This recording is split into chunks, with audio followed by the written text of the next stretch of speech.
So,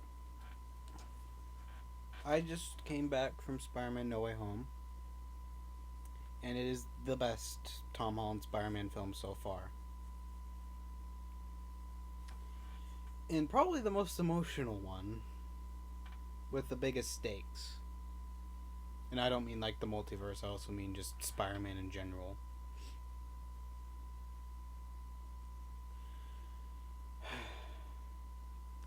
I mean, like when I first saw the trailer, I was like, whoa, they're actually bringing back Doc Ock? Like, whoa. And then I started the whole Shattered Dimensions series, which I wish I could have done more and better, but hey, Spider Verse is next year. The Spider Verse 2 is next year, so that's gonna be fun. But um so pretty much um it was cool to see like Andrew Garfield and like Tobey Maguire back as Spider-Man, even though they just kind of feel like they're kind of like at least Toby kind of feels like he's kind of phoning it in because he doesn't really sound like. Because I don't know, he just kind of sounded different. Maybe it's the fact that he's older and he's had like a whole decade of experience again to be Spider-Man again, but he just didn't really seem like the same guy. I mean, he was fine. It was just kind of weird to hear him making so many jokes. Like, well, he didn't need to make jokes in the movies. Like, that's why I didn't really like him as Spider-Man. He didn't really joke around with his enemies that much. He only did it when he was like a smirvy asshole. But Andrew Garfield was good. He was really good. And he did look like seriously portray the fact that this Peter is pretty much depressed. He did portray it. And I did like and it does seem like Tom Holland. I don't know if he's not no longer gonna be Spider-Man. But it would really suck to see like the next Spider-Man movie and not see like the big three back again, Ned and MJ and Spider and Peter. Although, I mean, because it did look like MJ did kind like a little bit remember who Peter was a little bit, but I don't know. Maybe that's just me, or maybe it's because I mistook the scene where he just pointed out that she was bruised. But I would like to see how he moved on and is actually going through life because he's now dealing with relatable problems. Yeah, sure. It's biggest issue, Spider-Man dealing with relatable problems. I mean, he's in high school. What the fuck kind of relatable problems do they want? Him having school trouble? They don't have time for that. They have time to do Vulture and stuff. It was kind of a missed opportunity to not see Tom Hardy's Venom go up against Tom Holland's Spider-Man. Did kind of suck, but at least there's a little sliver that's gonna become the next Venom or something. Maybe we'll go to Flash and it'll become like Agent Venom or something. Although I don't think that'll fit this version of Flash Thompson. And I did, and pretty much Flash is pretty much the exact same character as he was in the previous films.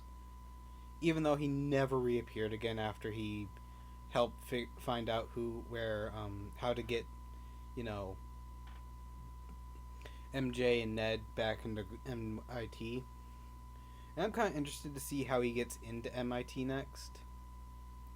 With the fact that, spoilers, he is erased from all of his existence. From everyone's memory, I mean. But it was sad to see May go.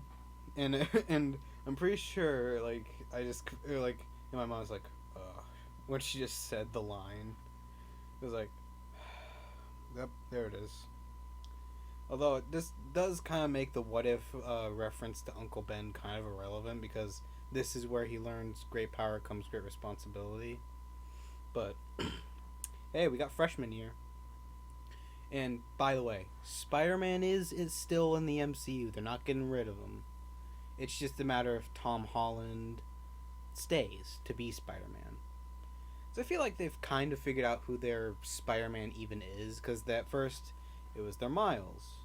Then it was just a kid that was still trying to figure out who he wanted to be. I do kind of disagree with the fact that people are saying that he's just trying to be the next Iron Man after Far From Home, even though that's not what the movie was even telling. In the fact, and like, I feel like they're just making up problems with these movies just so they could complain about it, not because were problems that are actually relevant to the movie. It was just more, well, it wasn't Spider-Man 2, so I hate it. Eh. Yeah, because that's pretty much what they're saying. They're not saying that, oh, it's just not good. Like, they're just saying it that because it's not their version of Spider-Man. And just to say, oh, it's not Spider-Man. Because, sure, that's their opinion, but when they make videos about it, their fans kind of listen to it and pretty much grow the hatred of that version and praising old versions just because. And that's just my opinion from someone that watched a lot of crap about Star Wars fans. That's a very toxic mindset of viewing Spider-Man. That's like, because pretty much it's just nostalgia they're talking about. Sure, the movies may be good. I can't tell. Because, well, I just don't really get them.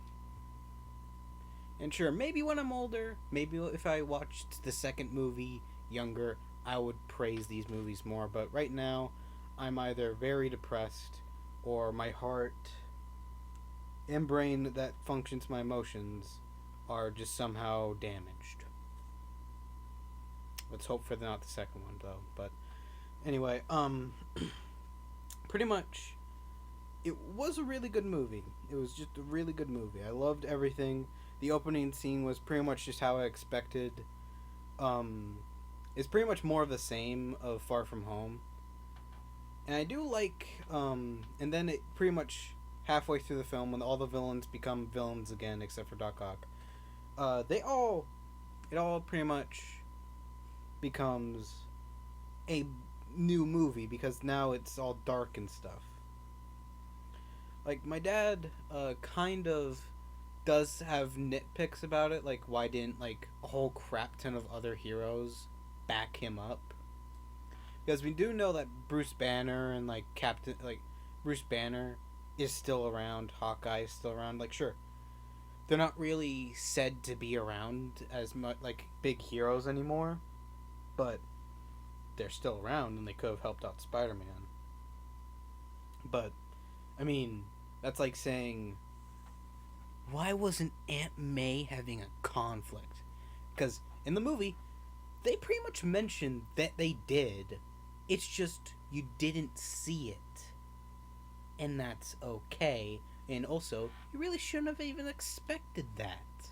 Because, guys, he was 16 in Far From Home. And he was 15 in Homecoming. A whole year passed. Do you think she would be super encouraging if she still was holding that grudge when she found out? No, she wouldn't. And they're clearly not interested in focusing on that. Oh, by the way, spoiler alert, Aunt May dies. It was kind of a shock, even if you're a guy that basically always is on his phone at school. I do listen to my teachers, by the way. That's not a problem. But it's very hard when basically theater clips from the movie show up. So I knew Toby and Andrew were gonna be in the film. I knew that. I knew Toby and Doc Ock were gonna have one big final talk. I knew Sandman was gonna be in the movie. I knew Lizard was gonna be in the movie. But I mean, like it, and I also knew that Aunt May was gonna die. And poor Happy, man. Jeez, his best friend died pretty much like a few years ago, and now his basically love, like person that he fell in love with, is now dead. So yeah, but um, yeah, those are all my first thoughts. I may look at the movie like next week, but probably should record uh like the footage. It's not from Shattered Dimensions. It's from uh, the PS4 game. I'm pretty much just gonna record the boss fights for Sinister Six. But anyway, those were actually really good. It was a really good movie. It did have a little bit of issues sometimes. Like the effects were like very bad in some places. Maybe that was just a reference to the fact that the effects in how do I put this? In the first film, like the first ever Spider-Man film, well, not really, but in like 2002, it pretty much had bad effects. So, I mean, makes sense. But yeah, anyway, it was a very good movie. I may have different thoughts next time. Maybe I'll have the exact same thoughts. It just depends on how I'm feeling. But anyway, if I want to have some time before my dad asks me to shovel the snow, yeah, I'll see you if I have another reaction to it. Bye.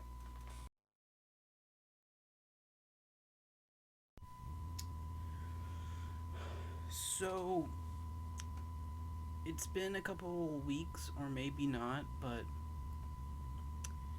uh, at my theater, Spider-Man No Way Home is no longer there, and I haven't seen it since Tuesday of Christmas week. So yeah, that was great. My mom never got to see it. I'll record my dad's reaction to it, but you know what's been probably the dumbest take on Spider-Man No Way Home? Like, there have been some things that don't really make sense involving complaints about Spider-Man. And that's mainly, how do I put this?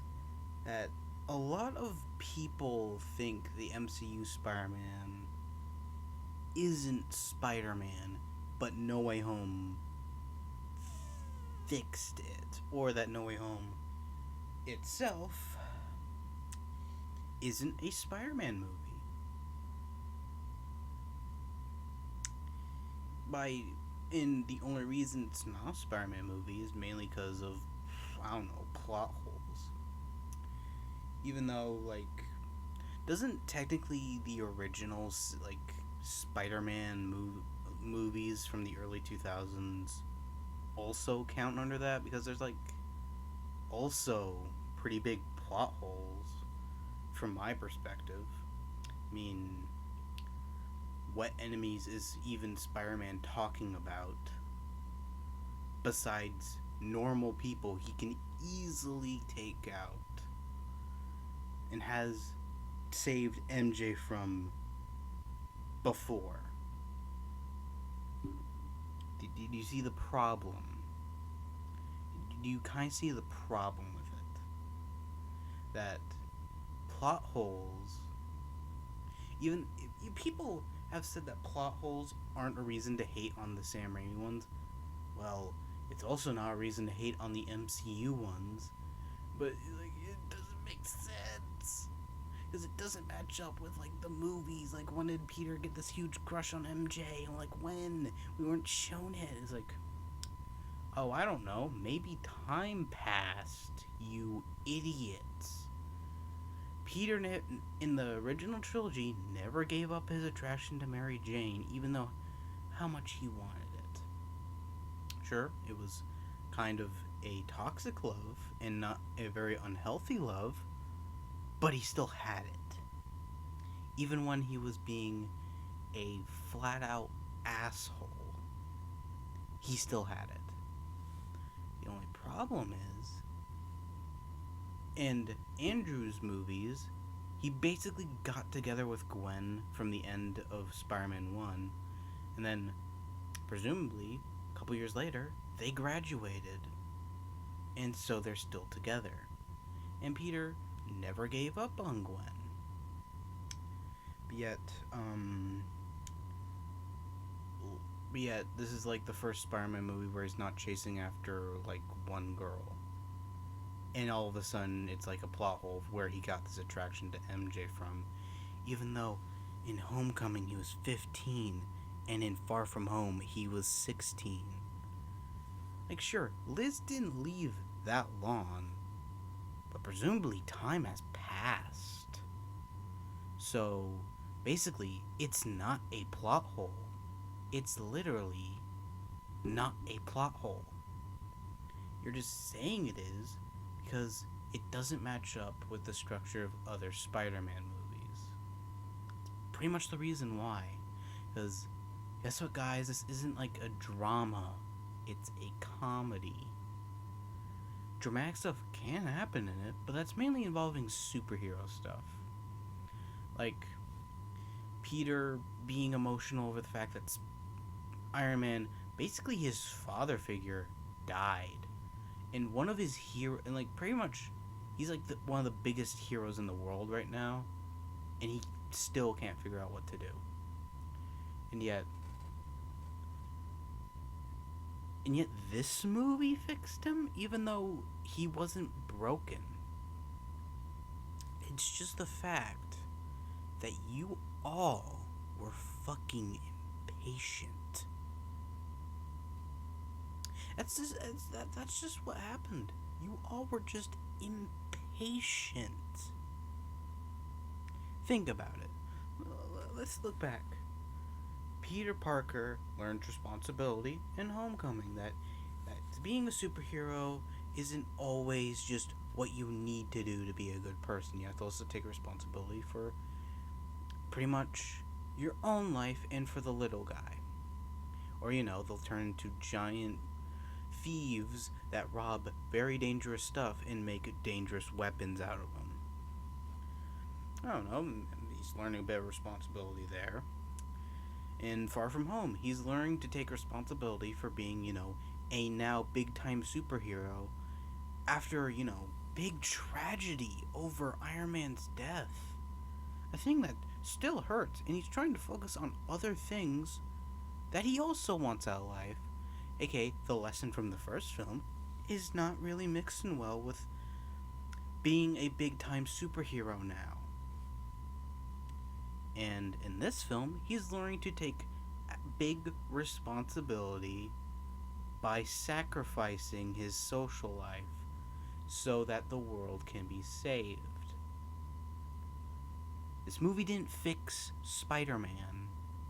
It just completed his origin, which freshman year will be the true beginning of.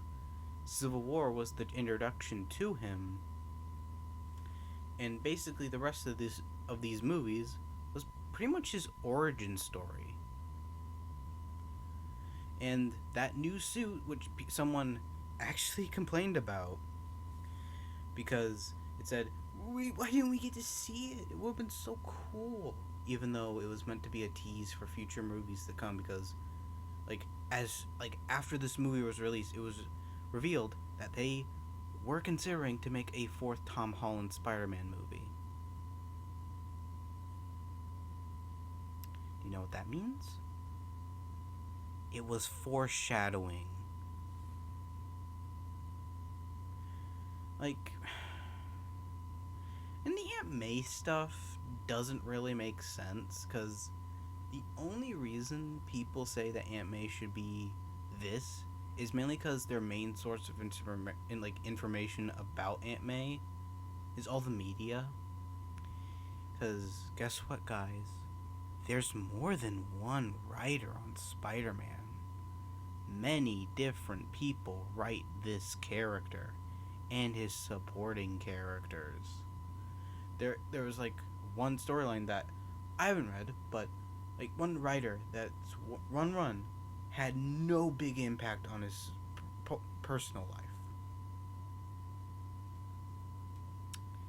Yeah, it kind of sounds like the MCU, even though it's not. But and like people saying that the early 2000s were like the golden age. Like one person said like the writing, like the J. Michael Straczynski's run and Ultimate Spider-Man in the Sam Raimi movies were like super serious, whereas like human and so real. Even though the Sam Raimi movies aren't really that. They can have deep moments, but they're not really meant to be super serious. And like it's basically just the tone people don't get and are so thick-headed and don't really understand that there can be more than one take of one character. Because guess what, guys? Christopher Nolan isn't the only good way to do Batman. Batman the Animated Series isn't the only good way to do Batman. Arkham isn't the only way to do Batman. So can be for Spider-Man. Here's also another thing. I found a list saying like the top 10 most comic accurate versions of Spider-Man, animated, video game, and movie based. And the top pick is pretty much bullshit. It's like very much, like so much bullshit. And it was Tobey Maguire. Because guys, he's not really comic accurate at all. Like, sure, Peter Parker is a nice kid that is super smart and is a college student, and also in his early 20s or late 20s. But he's not awkward. But Peter Parker in the Sam Raimi trilogy was kind of how Clark Kent is how he's portrayed in like everything, where he's like a wimp and like just kind of a nice guy that just so happens to be a wimpy demeanor. But yet but Peter Parker is who he actually is and not Spider-Man. Even though it's a bit more complex than that. Because sure, traumatic events happened and he kind of keeps renouncing Spider-Man, but he keeps doing it out of responsibility. But it's not because he thinks it, but he eventually comes to learn that Spider-Man isn't really just a job, it's actually kind of who he is.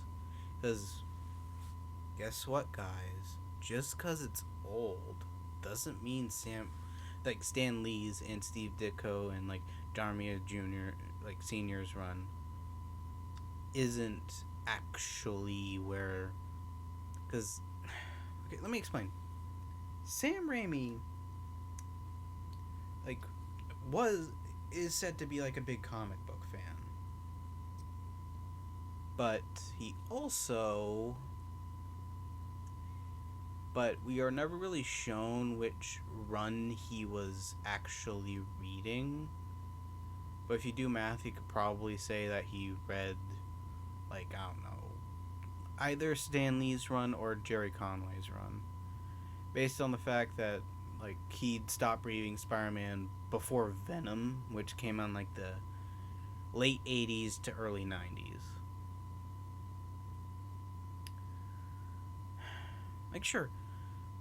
But, like, pretty much comic book accuracy is kind of non-existent. Because writers do different things with things. Stan Lee and Steve Ditko and John Romita Sr.'s run on Spider-Man, Peter was just a at first was a nerd, person that was too fragile to actually fight back against all the bullies. But when he got his powers, he kind of realized that no one could push him around anymore.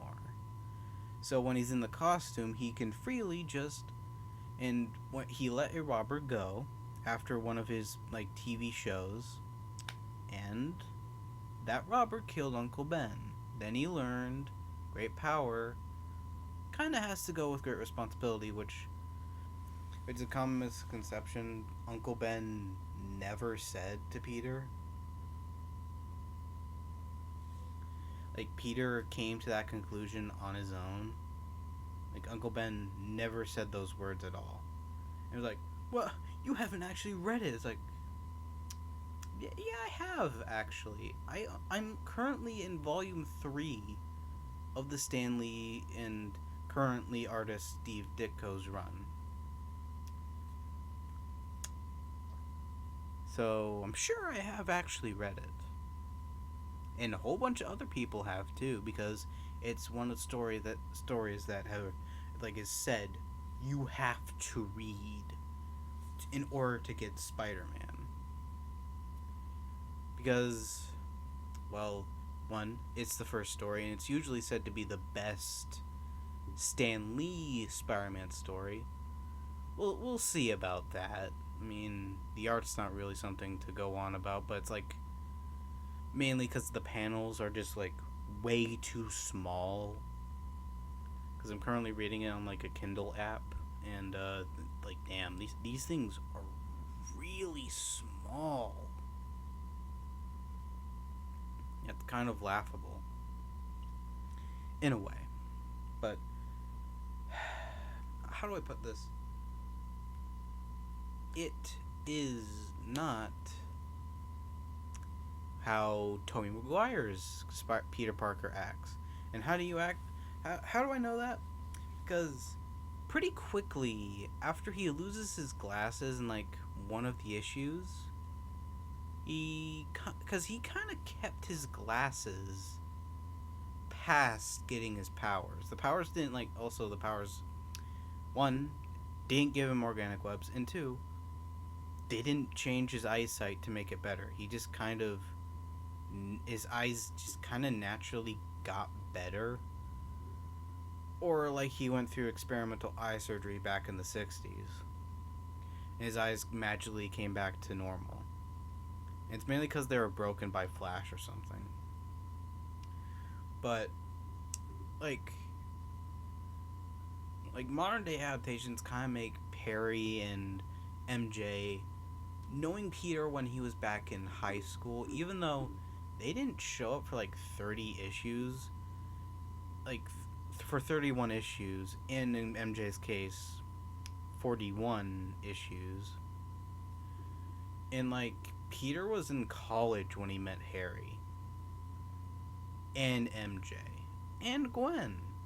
The only person that he really knew from college that I know, because I haven't gotten to that point yet, that went to college with Peter was Flash.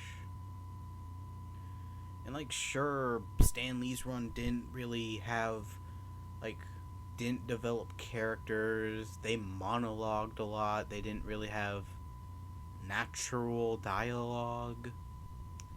But that doesn't exactly mean it was bad either. Sure, it's dated, but that doesn't mean it's bad. Because that's kind of like saying, that's like kind of making the same complaint that people make nowadays on the Sam Raimi films. Like, this isn't how people actually talk. Get out of here. Only Andrew's movies, like, those are how people talk. In MCU, totally how people talk. You know, Spider-Verse, totally how people talk. Sam Raimi, they don't talk like that. And it's mainly because of the fact that that's how comics all around the world were written. Because guess what, guys? Spider-Man premiered in the Silver Age. Even though I don't see him going into space anytime soon. but pretty much, how do I put this? He doesn't really, because if it really wanted to be comic okay, hold on, I need to think. Because the movies aren't bad. I'm not saying the rest of the movies aren't bad and that only the MCU are good. No, I'm not saying that. I love Spider-Man 1. I love Spider-Man 3. I love The Amazing Spider-Man and The Amazing Spider-Man 2. I love Into the Spider-Verse. But I also so happen to love all three of these films. And it's mainly because they're enjoyable. I don't care that it doesn't look... Because that the web shooting isn't shot how web shooting should be shot. Because, like, every movie does it differently. In fact, like, Sam Raimi's movies, besides, like, say... Actually, no. Like, they're pretty much shot the exact same with the web swinging scenes. Where it's always at kind of a distance, or just kind of moving along the camera with him. Like, sure, the final swing in No Way Home isn't exactly shot well, so we can see how cool that homemade suit is, even though we're not supposed to see it yet. It's not supposed to be seen. We didn't really get a good look at the homemade suit in Civil War. He never even wore the damn thing in that one. He got a whole new suit. He first wore it in Homecoming and hasn't worn it since. He's probably going to wear it in freshman year. But yet people are probably going to say, why doesn't he just wear the regular costume? Like, make a dozen videos or just like one big video saying how much freshman year isn't a Spider-Man show. Then say, oh yes, we've totally watched these shows and they're just so much better than this show, which treats Aunt May as a sex symbol and like Ned as doesn't develop and pretty much none of it, because they knew, no, even though it's a prequel, it's just showing how he became the YouTube sensation known as Spider-Man in his freshman year. Just completing the 4-year trilogy. So, pretty much the watch hour is going to be freshman year, Civil War, Homecoming, Far From Home, and then No Way Home. And then presumably the college trilogy is going to happen, or maybe he'll make a cameo in the Fantastic Four movie. Yet people just fucking can't accept that this is Spider-Man, because their preconceived notions of what Spider-Man is, or even look at the damn movie twice just so they can actually make a proper analysis of it and not do like, because like, sure, they say that Spider-Man 1, like High Tops Films made a video about Spider-Man 1 and he basically said that it was impossible for him to not see it as a very good movie because he grew up with it. That's fine, but he was willing to try and watch it at least a couple times to just see how he can make it into, well, a fair review. Wish he would kind of do it with these films and actually watch the movie twice instead of, watching it like just like once and maybe twice if he actually kind of enjoyed the first watch, instead of just and then writing a review saying how much it sucked and how much it broke him. Like, sure, it's his opinion, but he's not actually making it a fair review. It's kind of similar to how people react to Nostalgia Critic, saying that he doesn't actually make reviews and that like his videos suck because of it, like bullcrap like that. Even though he never really even said that he was making a review, he just called it a review because, one, that's his title, and two, he's really good at making a comedy out of it. Because he clearly has other inspirations in that movie, and that movies aren't like he doesn't view movies as pure art. He can be like one of those people that just turns off his brain and then just watches it. That's how he watched X-Men Last Stand, and he liked it fine. Like, he wasn't the first person to say that Spider-Man 3 wasn't a bad film. Like, he was one of the first people to actually admit, like, when the movie was actually released, that was pretty good. Like, I don't know why I'm ranting about all this crap. Probably need to make time for my dad and his thoughts about the movie, even though he probably hasn't really thought about the events. But anyway, that's just mainly my thoughts. I haven't even talked about the movie. I'll just talk about them with Dad. It's just my reaction to people's reaction of this film, because one, I haven't actually seen the movie again, and two, well, I kind of just don't. I just kind of don't want to waste more time on my personal grievances with people's reaction to it. So yeah. So, what was your personal thoughts on Spider-Man No Way Home? Now, Well, I know personally, but just the video's sake. yeah, I really enjoyed the movie. Anything superhero. I enjoyed what it was. I enjoyed bringing back all of the other past villains and past Spider-Man. Minus Into the Spider-Verse. Well, there's a bunch. Like, not even joking. Not even fucking joking. They should have brought Spider-Ham into it. If they could bring Rocket Raccoon to the Guardians and of the... everyone loved him, they probably could bring Spider-Ham into it. Well, I mean, it's just Spider-Ham, he does not Like- talk like Peter Parker. You know, he's not, he's Porky Piggish instead of Peter Parker-ish. Like, in, like, all of his adaptations, because I actually have the Spider-Ham comic, Yep. and he kind of reads like Peter Parker in a way. It's just he's a pig. Mainly because, like, it was a more silly version of Peter Parker. Well, no, Like, exactly. it was pretty much what would happen if the Marvel Universe was basically Looney Tunes. Because except with an actual continuity, like some sort of continuity where he would work at the Daily Beagle and all that crap, work Yep. for J. Jonah Jackal, and his family. The only thing that was really different was his origin, Yes. which Into the Spider-Verse was the most accurate version of it, of all the appearances of Spider-Ham in media.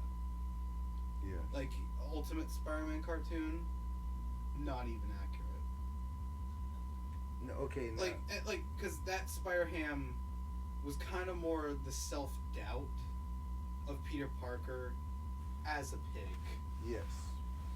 So like, not even, okay, all kind of, what I wanted aside, now, what I didn't like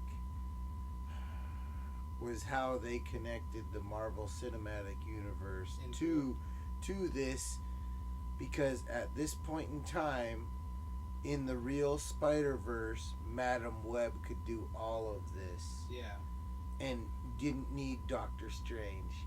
In fact, Madam Web did all of this without Doctor Strange coming in as the Sorcerer Supreme and being like, hey, you can't do this. Mm-hmm. Now, we know they jacked up all of their powers in the MCU Cinematic Universe, in the way, the stories that we know them to, what they're making them to be. But what I didn't like about it was basically this version of Doctor Strange came back, is not Sorcerer Supreme, but has all of the knowledge of the Sorcerer Supreme. Yeah. And the weird part was the cape stayed with him. Well, Even when he disintegrated the cape was still its own magic entity. It Well, could he have. was just. Well, the Cape Dad was just part of that half of the universe that just snapped away. Yeah. Now, well, because anyways, so what else is really wrong with it is how in Doctor Strange's movie they emphasized how fucking powerful all this magic stuff was, and he just let Peter Parker change the spell mid-casting after being told by the Sorcerer Supreme, do not do it. He still did this life-changing. Well, like in the movie, in the trailer, he did that, but in the movie was just like, leave me out of it. But he can't be left out. Yeah. When a multiverse thing is coming into effect, right? But Dad, do you know why they did it? Why? So they could set up Doctor Strange too. That was pretty much the only reason they actually did it. But you know, like the whole Doctor Strange connection is probably just like because this movie kind of adapts in like the first half two Spider-Man stories called One More Day and One Moment in Time. Like the whole Doctor Strange connection is one moment in time, pretty much. Mm-hmm. Because it was like Peter asking Doctor Strange, hey, can you erase my identity from everyone else and just give me back my life? Except he wanted MJ to do it instead of just Aunt May and like everyone else of his best friends that he wanted to know. It was just MJ, and that just screwed up the spell. I don't know what else happened, but that's pretty much the setup. In One More Day, it was the ending kind of takes after that one, where Peter Parker changed his life pretty much to make it change back to like a new beginning or something, like a brand new day, where instead of erasing his identity, he just got rid of the fact that he was married to MJ for like years. So yeah, that was pretty much I just explained the Doctor Strange thing, and also just because they wanted to set up the sequel. And I get that to a point, but that still doesn't make sense in the fact that it would almost be better to bring Doctor Strange and Spider-Man together in the Morbius or Blade movie. Yeah. Then to have not Madam Web bring all these Spider-Men together.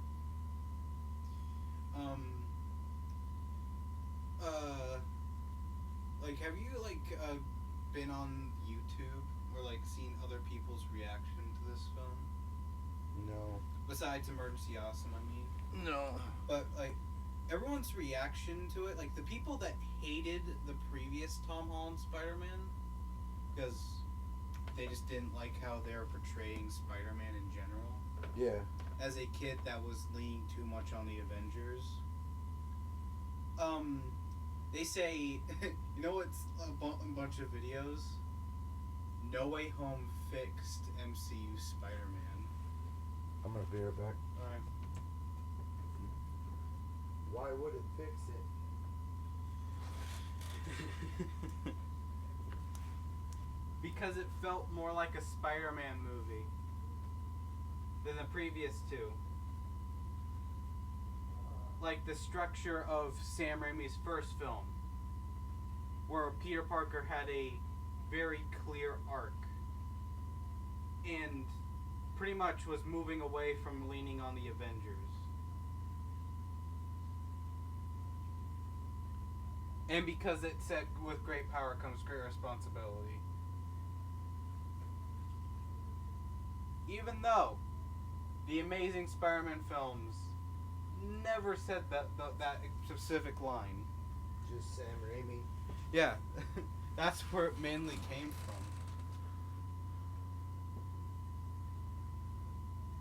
Like the line in Amazing Spider-Man was, like, he thought if you had the ability to do those things, it was his responsibility to do those things. Instead of with great power comes great responsibility. That was pretty much the line in the Amazing Spider-Man movies. Huh. And pretty much the new films never said it either until this film. And Aunt May's kind of a weird complaint too. Because they say, well, now it just feels way too late for Aunt May to die because Aunt May hasn't been what she should have been throughout these movies, a support for Peter Parker. Instead of what she was in the movies actually, the sex symbol, pretty much.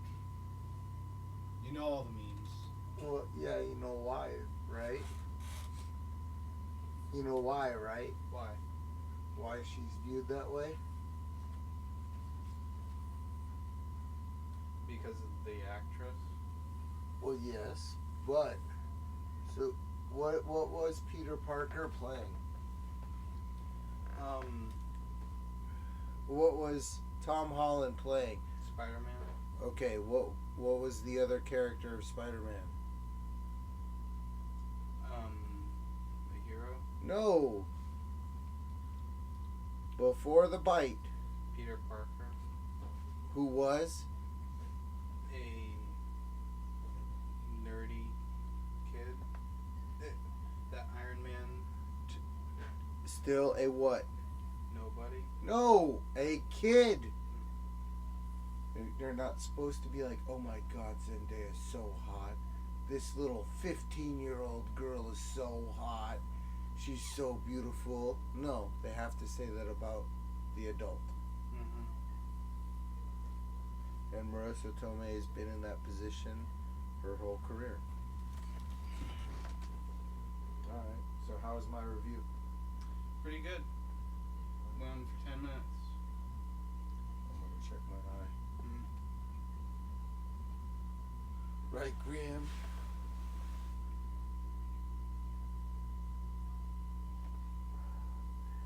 It hurts for some reason. So Volume 2 of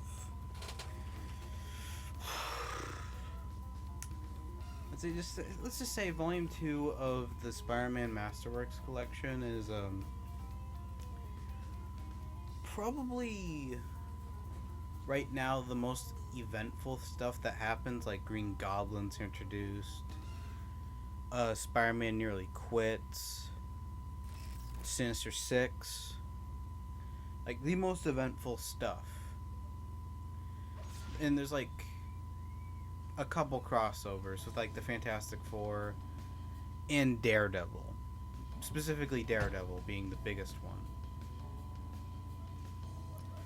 And he wasn't just there as a lawyer for Peter Parker because of reasons. He just kind of went to the circus, and Ringmaster so happened to be the villain of the week, and he just flat out was like, huh. And then Spider-Man was just there because the circus was just so stupid to think that Spider-Man wouldn't show up. Mainly because Peter Parker just thought it was a legitimate circus and went there to try and entertain people, but got hypnotized, and then he fought Daredevil in his hypnotized state, and then he kind of got broken from the hypnosis. But like all the other stuff is not really pretty big, because like the first 2 issues of this volume is just the return of Doc Ock, and Doc Ock unmasks Peter Parker, and you think, ooh, that's gonna be like a big event, and it's not really. It's literally everyone doesn't believe him. Then they think, oh, Peter Parker? no, he isn't Peter Parker. He's just Spider-Man. He just dressed up as Spider-Man. Pretty much the exact same excuse as the 90s cartoon Sinister Six storyline, where Doc Ock literally just told everyone that this guy isn't Spider-Man. It's mainly for the same reason, because in the cartoon episode he lost his powers and he didn't really have them. But in the issue he was just sick. That's pretty much it.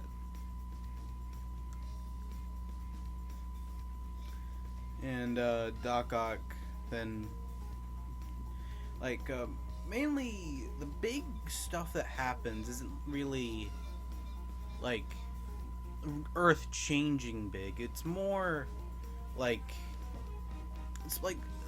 except for like Spidey Strikes Back, which is actually a big event, being the most intense story up until, say, Spider-Man No More or If This Be My Destiny. Because nothing really big happens in Peter Parker's social life. It more focuses on Spider-Man and the public's perception of him and how that actually does affect him. Because, okay, let's there's a couple things that kind of have to be like shown first, because mainly the Human Torch's relationship with Spider-Man at this point wasn't, oh yeah, this is so fun, just to hang out with each other and like stop bad guys. Mainly because, one, the Human Torch just flat out hated Spider-Man. Not because he was a menace, but just because Spider-Man kept kicking his ass. In the first issue, kicked his ass. In that one issue where the Torch was throwing a party and Spider-Man literally just crashed it for no really good reason other than he was just bored. Being an asshole. But, and that was pretty much his relationship, but it's kind of shown in Spidey Strikes Back that he does view Spider-Man as a bit of an ally and friend, because he doesn't hate Spider-Man, it's just he can't accept the fact that there's another egotistical teenage superhero and all that. But and that's pretty much his philosophy in that one. And Flash Thompson is kind of another one, but kind of lesser, because he wasn't treated as like this big complex character yet. He was more treated as the bully, pretty much, who just so happened to, but like Stan at the time of writing it with Steve, and while Steve was doing the art, was more not really making the characters complex. It was just more how he wanted to have fun writing the book, because there could be serious moments, like pretty big serious moments, but like J. Jonah hating Spider-Man and also not really, but yet always amazed that Peter Parker gets great photos of him, is pretty much just Stan having fun with it. And Flash Thompson loving Spider-Man but yet hating Peter Parker is another thing. And Aunt May, pretty much her whole personality was either sick or, Peter, why don't you wear this? Because you're just so fragile. Yeah, Aunt May wasn't really written as a complex character that supported Peter. It was more comedic support, which is just how, because Aunt May was, very old. That's how people were portrayed in the 60s. That whole portrayal of Aunt May in the movies where she's just like a big support thing for Peter, they didn't come till like the early 2000s or the 90s or the 80s or the 70s. That's like when she probably got those trademarks. But she did have a big love life, and I'll probably get to it once I get to like further in Stan's run, or you can watch Comic Drake's video about it. I haven't watched it, but I know he made a video about it. But back on track, the Green Goblin first appeared in issue 14, and he, let's just say, didn't have the greatest of first plans. He just more had a plan, I will bait Spider-Man starring in his own movie with the Enforcers, but it's actually going to be the Enforcers. I'm going to hire him to hang out with me, and then we can just kill him when he gets to the shooting area. And so he tricked the film director into thinking that making a movie about Spider-Man could be big dollars. And then he got Spider-Man into a contract, and then he got Spider-Man into a contract with the movie. They moved to Mexico to shoot the film, and then Green Goblin and the Enforcers told Spider-Man, "Hey, let's go practice a scene." And then Spider-Man quickly realized that it was the actual Enforcers and that they were trying to kill him. And then they went to a cave that's just so happened to have one thing. The Incredible Hulk, who was a bit more wordy than usual, than you expect of the Incredible Hulk, than just Hulk smash or like Hulk feel bad or whatever. He kind of had full sentences. But hey, whatever. Another thing is that, and that's pretty much, and then Green Goblin escapes as Spider-Man saves the enforcers from the Hulk, and then he turns them over to the police. And then the director guy says that Spider-Man's no longer big dollars because the Hulk makes more sense to make a movie out of. Too bad Hollywood's not really good at doing it. Or it could be a direct caricature of actually trying to make a Hulk film. Or like a modern day Hulk film, I mean, like 2003 to like 2008. Haven't really watched the Incredible Hulk films from like the 70s in a while. But yeah, pretty much, how do I put this?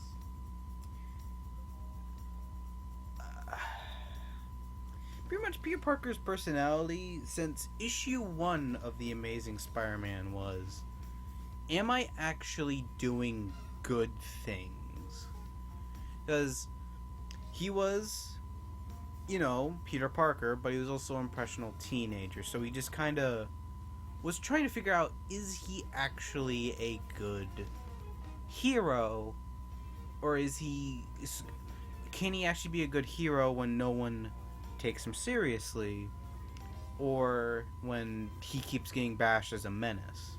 Or should he just should he be a hero and be good? Or should he just become the menace? Right now, that's pretty much his conflict, even after this storyline. Okay, let's actually get to the storyline. So, Spider-Man's just being his normal self, trying to balance, pretty much just leaving school, going doing superhero stuff, getting pictures, trying to date Betty, even though she's not worth it because she's really like that. You know those anime that have like jealous compilations? She's pretty much that, except it's the drama jealous, where she flat out doesn't talk to him for like days because he hang out with like one girl, and she didn't even try and check and see if he was actually on a date with her. It was the sexiest. It was weird, but pretty much he accidentally runs into a film set because he mistook it for, a criminal trying to do a heist, and he was just like, oh god.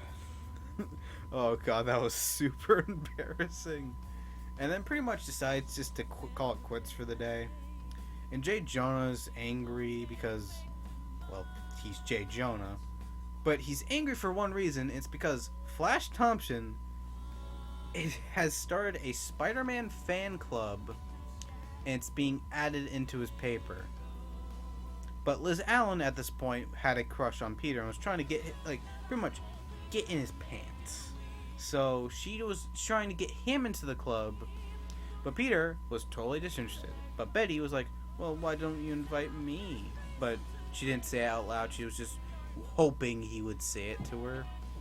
But Peter never said anything to her because, one, he was just going to go as Spider-Man because, he actually wanted to have fans, so he didn't keep getting, beaten down and called a menace. But the Green Goblin just so happened to look in the paper and saw, Spider-Man fan club with Spider-Man showing up, oh, this is gonna be fun. And pretty much crashed the party as soon as Spider-Man showed up. And Spider-Man was just trying to get the Green Goblin away so he could, kick his ass and take him to the police. But there was one special guest star that was there and kind of didn't realize Spider-Man wasn't trying to alert anyone around. And that just so happened to be the Human Torch. So he's like, oh crap, Spider-Man's in trouble. I better go help. And Flash Thompson was angry. Betty was angry at Peter because Spider-Man kept trying to dip out because Liz Allen was putting together, hey, why isn't Peter here? it's kind of weird. They never shows up when Spider-Man's around. And Peter's like, oh, shit. And pretty much just kept switching out, saying, oh, yeah, here I am. And then immediately went back to go fight the Green Goblin. But then Aunt May, let's just say, got sick. And this is like her second major time in this series being sick. Her first time is when she had that blood transfusion with Peter, which led to If This Be My Destiny. But this time she's not sick for that reason. She's more sick for like having like a being old disease or whatever. And Peter hearing about this was because someone called the place and was like, hey, is Peter Parker there? Because his aunt's sick. And he's like, oh crap, I have to get out of here and be with her. Because at this point, he wasn't trying to do the responsible thing. He was more just trying to... Because Aunt May at this point was pretty much his only... One of the few people that actually mattered to him. Like, Betty mattered, but not as much as Aunt May did. Because at this point, Peter didn't have a best friend. He was pretty much alone at school most of the time. Like, Liz was starting to have a crush on him. And Betty and him were just starting out dating. Like, J. Jonah wasn't being nice to him. He was just giving him money. And Peter was totally okay with it. It's just that Aunt May was pretty much the only person that truly mattered in his life after Uncle Ben died. So he just decided to go be with her. There was just one problem. Everyone looked at Spider-Man leaving and kind of just thought to themselves, is he a coward? Because Human Torch was still there. And Green Goblin was like, oh, well, screw this. If Spider-Man's leaving, I'm out of here. Because he wasn't willing to go up against the Torch, because Torch was seen as a big-time hero, and Human Torch was just like, why the hell did they leave? And Flash Thompson was the only guy that believed Spider-Man had a legitimate reason. And everyone else left. And pretty much just called Flash crazy. And that was pretty much the first issue of this storyline. It was like 3 issues of this. And the second issue is called The End of Spider-Man. And it led to pretty much Spider-Man, for the first time, giving up. Like, truly trying to give up. Like, sure, he gave up. He more gave... Like, other times when he was defeated, he actually just gave up. Because, well, what else is he supposed to do? But then he was given, like, a heroic speech. And then just pretty much got back up. The only other time he did this beforehand was pretty much both this first Sinister Six storyline and the first appearance of Doc Ock. Because Doc Ock beating him, and he just gave up because he thought, well, if I can't beat this guy, then I can't beat anyone. And the first Sinister Six storyline was pretty much the reason, it's pretty much the exact reason why he gave up being Spider-Man in Spider-Man 2, because he lost his powers. And other reasons, but pretty much that was the main reason. But in this one, it was more because he, throughout the issue, he's trying to get money so he can get more Aunt May more medicine so she can get better. But he's trying to do it as Spider-Man. And because his only viable job is at the Daily Bugle, and because J. Jonah won't, give him money. And also J. Jonah throughout this just has a big shit-eating grin on his face because everyone is vindicating him for finally showing him how much of a coward Spider-Man is.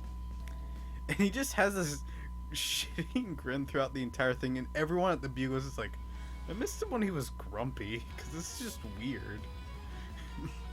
And Betty also is like avoiding Peter, and this is when she starts dating Ned Leeds, who isn't like Genki. He's just a blonde guy. But he also just leaves like a couple issues later, so who cares about him to this point, because he does come back. He does come back, but anyway, that's for later. Let's just say Spider-Man is having a rough day. Like, everyone, even including other heroes who have worked with him, are just like, how could we have been so blind to see that he wasn't a hero, he was just a coward. Like, Wasp, even on the Avengers, is like, well, he's just a coward. And pretty much, even Daredevil was just like, could I have been wrong about him? And the Human Torch and Flash Thompson are the only people that actually think Spider-Man is still a hero, and just want an explanation of why. Like, Flash takes it to the total extreme, but the Human Torch just tries to get Spider-Man's attention so he can just talk to him. But Peter was too preoccupied with May, so he didn't even go. And that kind of just made the Human Torch sad. Besides that,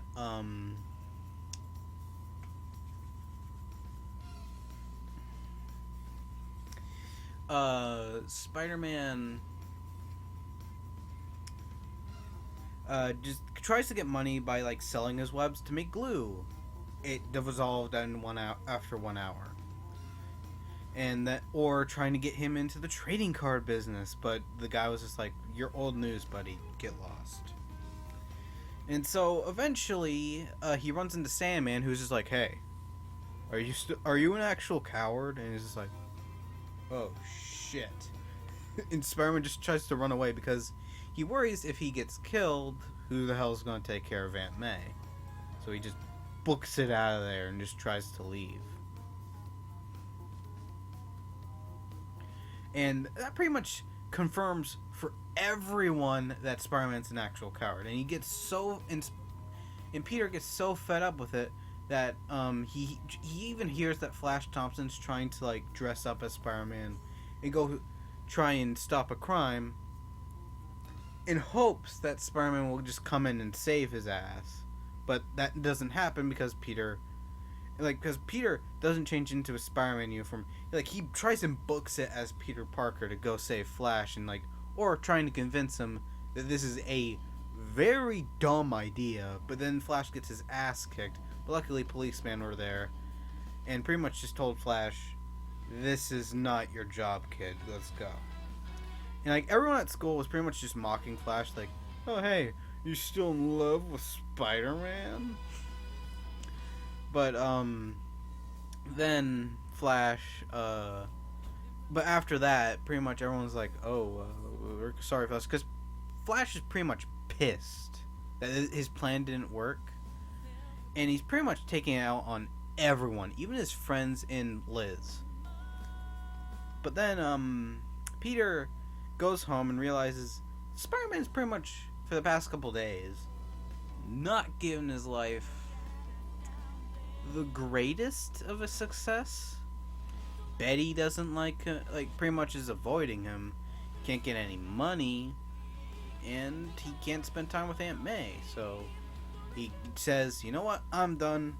Throws it away. Like, literally wraps it up and throws it away. In his trash can, not some other trash can. But then he sees Aunt May getting up from her wheelchair because she was that in danger of being dead at this point.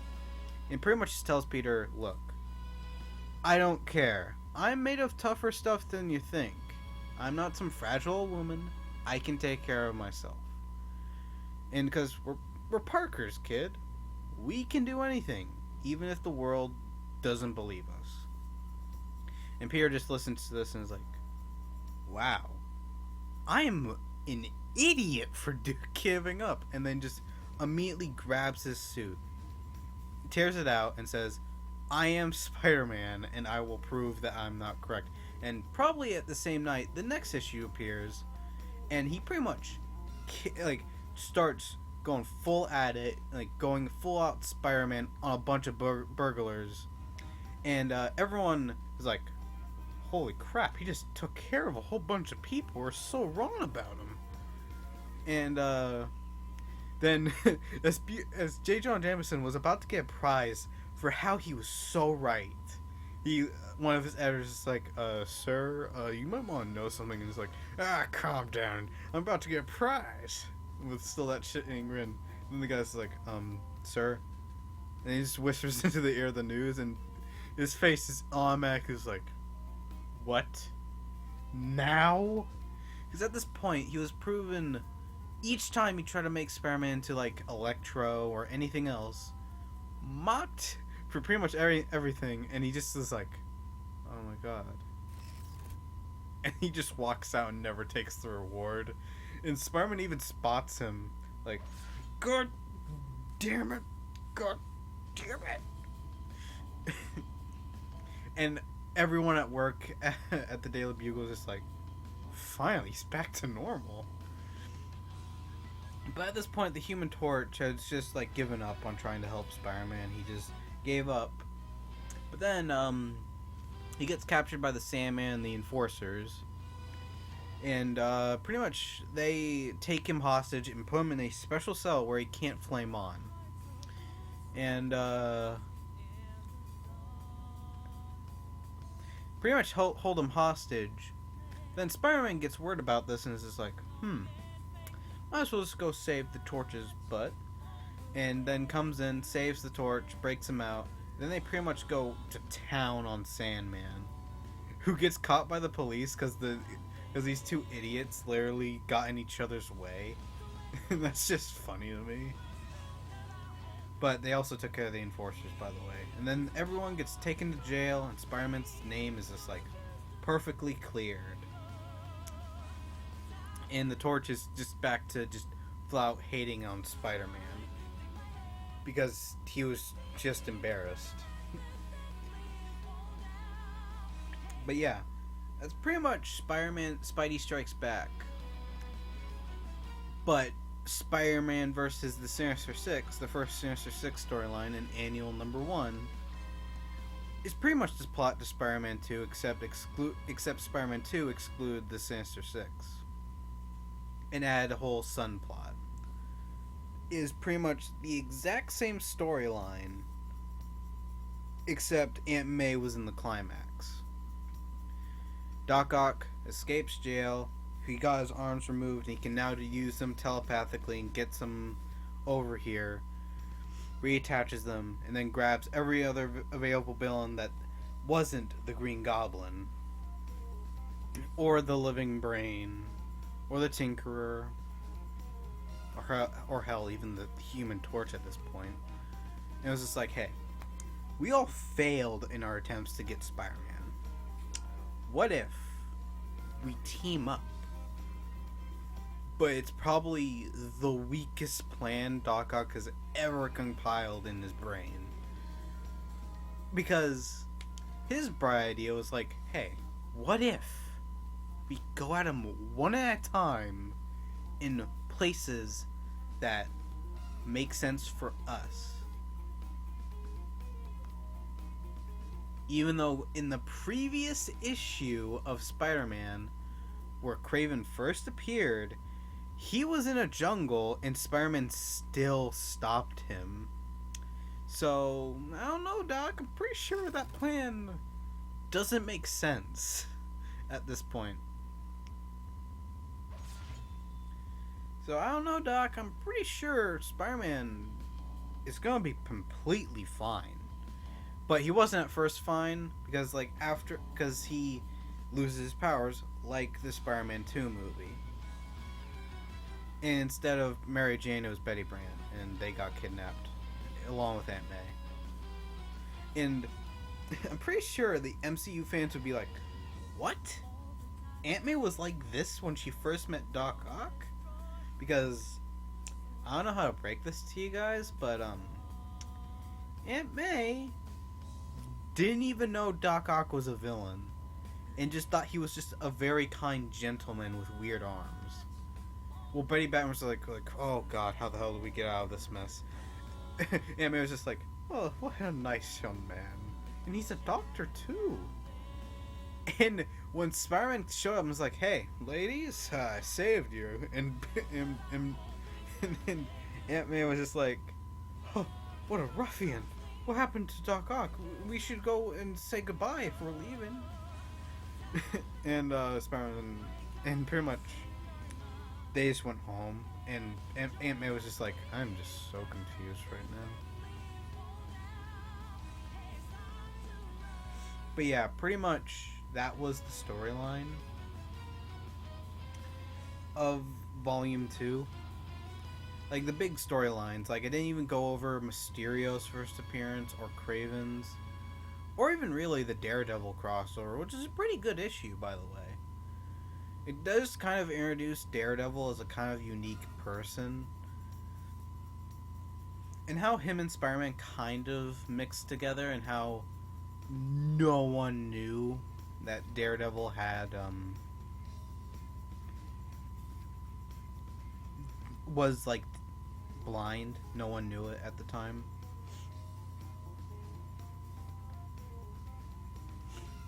Where it kind of showed the aspects of Daredevil that are unique to him and make him kind of a good superhero, while never really showing off. Well, also showing off that Spider-Man, in his own right, is even better than Daredevil. Like, never taken away from Spider-Man, but kind of showing that Daredevil's awesome.